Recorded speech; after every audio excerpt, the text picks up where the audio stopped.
বিলাসীপাৰা চহৰত নিৰ্বিকাৰ যান-বাহন আৰক্ষীক মেনেজ কৰি পাৰ্কিং চলোৱাৰ অভিযোগ। প্ৰশাসনৰ নিষ্ক্ৰিয়তাৰ বাবে চহৰখনৰ মূল পথত তীব্ৰ যান-জঁটৰ সমস্যা। ফলত চৰম হাৰাশাস্তিৰ সন্মুখীন সাধাৰণ জনতা। সম্প্ৰতি বিলাসীপাৰা সদৰ চহৰত যান-বাহন নিয়ন্ত্ৰণত আৰক্ষী প্ৰশাসন ব্যৰ্থ হোৱাৰ অভিযোগ উঠিছে। সুপথিলা প্ৰশাসনিক ব্যৱস্থাই চহৰখনত নিতৌ সৃষ্টি কৰি আহিছে তীব্ৰ যান-জঁটৰ। এনে যান-জঁটৰ পৰিপ্ৰেক্ষিতত এম্বুলেন্স সেৱাও কেতিয়াবা আবদ্ধ হৈ পৰে।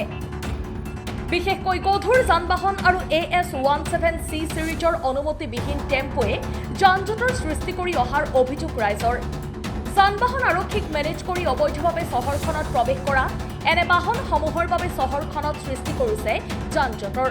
তদুপৰি একাংশ দুষ্ট প্ৰকৃতিৰ লোকে চহৰখনৰ কেইবা ঠাইতো অবৈধভাৱে স্থাপন কৰা পাৰ্কিং ব্যৱস্থাইও যান-জঁটৰ সৃষ্টি কৰাত সাৰপানী যোগাই অহাৰ অভিযোগ দীৰ্ঘদিনীয়া।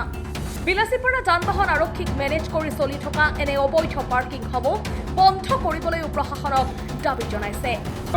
আপোনালোকেও জানে যে বিলাসীপাৰাত যি যান-বাহনৰ যি যান-জঁটৰ সমস্যা, এই সমস্যা আমি ৰাইজে বহুত দিনৰ পৰা প্ৰত্যক্ষ কৰি আহিছোঁ।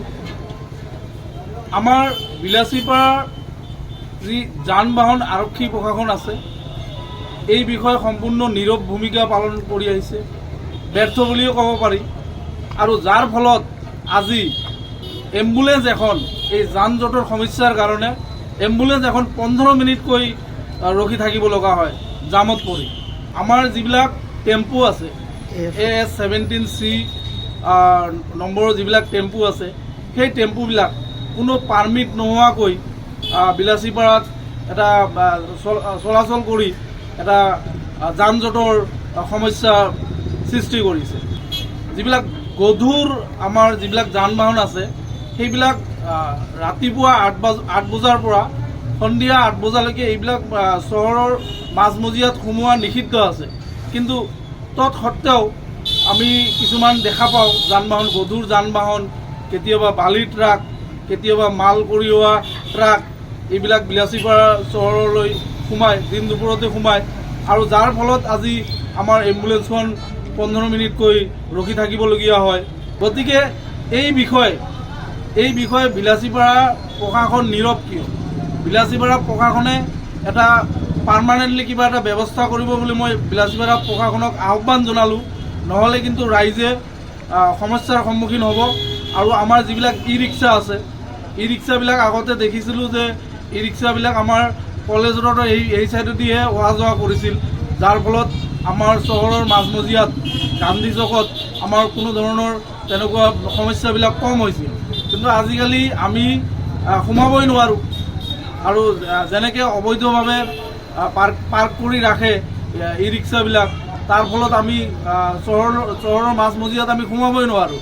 গতিকে এই বিষয়ে বিলাসীপাৰা প্ৰশাসনে কিবা এটা ব্যৱস্থা গ্ৰহণ কৰিব বুলি মই আহ্বান জনাওঁ। হয়, AS17 গাড়ীবিলাক কাক মেনেজ কৰি এতিয়া বিলাসীপাৰাৰ মাজমজিয়াত চলাই আছে, সেইটো এটা মন কৰিবলগীয়া কথা।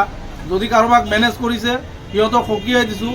যদি এই যান-জঁটৰ ফলত যদি কিবা সমস্যাৰ সৃষ্টি হয়, তেতিয়াহ'লে কিন্তু আমি বহি নাথাকিম, আমি কিন্তু আন্দোলন গঢ়ি তুলিম। Bureau report, Assam time. ঘৰত আনন্দ আৰু সম্পৰ্কৰ চমক বজাই ৰাখিবলৈ জৰুৰী হৈছে সকলো আনন্দময় মুহূৰ্তত মৰমৰ উপহাৰ দিয়াটো। সেইবাবে মধুশ্ৰী জুৱেলাৰ্ছে আনিছে সকলো ৰঙীন ক্ষণৰ বাবে বিশেষ গহনা। হীৰাৰে হওক, সোণৰে হওক বা ৰূপৰে হওক, শ্ৰেষ্ঠ ডিজাইনছ আৰু হলমাৰ্কযুক্ত গহনাই ৰাখে সম্পৰ্কক নিখুঁত। তেনেহ'লে আজিয়ে আনক আনন্দ মধুশ্ৰী জুৱেলাৰ্ছৰ সৈতে। যোগাযোগ কৰক 7002800341 নাইবা ভিজিট কৰক LNB ৰোড, নলবাৰী, অসম।